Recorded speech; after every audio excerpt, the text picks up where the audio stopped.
ஜெய் ஸ்ரீராம். அடிக்ஷன்ல இருந்து எப்படி வெளியில வருது?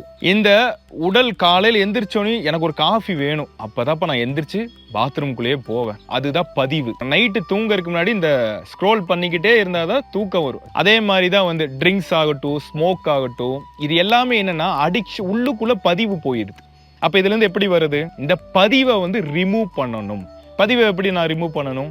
இந்த விதமான டாட் வரும்போது உங்களுக்கு வேற ஒரு விஷயத்த நம்ம அந்த இடத்துல செய்யணும். அப்படி இல்லைன்னா அந்த சமயத்துல ராமா ராமா ராமா ராமான்னு உள்ளுக்குள்ள நீங்க சொல்லிக்கிட்டே வந்தீங்கன்னா இந்த பதிவு விலகி அந்த தெய்வீக பதிவை நம்ம அங்க கொடுத்தோம் அப்படின்னா அது ஆட்டோமேட்டிக்கா மறுபடியும் வேற ஒரு பதிவுல வந்து நின்று பழைய பதிவு டெலீட் ஆயிரும் ஆட்டோமேட்டிக்கா. சபரிமலைக்கு மாலை போடுறது பத்தி உங்களுக்கு தெரியும். ஒரு 48 நாள் விரதம் இருந்து மாலை போட சொல்லுவாங்க. அப்ப என்ன ஆகுது அப்படின்னா இந்த 48 நாள் நீங்க விரதம் இருக்கும்போது நான்வெஜ் சாப்பிட மாட்டீங்க, ட்ரிங்க்ஸ் பண்ண மாட்டீங்க, புகை பிடிக்க மாட்டீங்க, எந்த விதமான ரொட்டீன் லைஃப் என்ன பண்றீங்க அதெல்லாம் மாற்றம் நடக்கும்.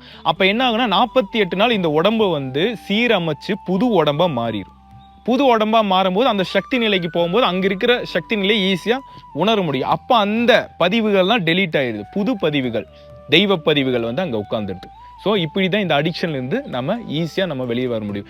எல்லா அடிக்ஷன்ல இருந்து வெளியில வர்றதுக்கும் ஒரே மிகப்பெரிய சக்தி என்னன்னு பாத்தீங்கன்னா பக்தி. இந்த பக்தி பதிவை நீங்க போட்டீங்க அப்படின்னா பழைய பதிவெல்லாம் டெலீட் ஆயிடும்.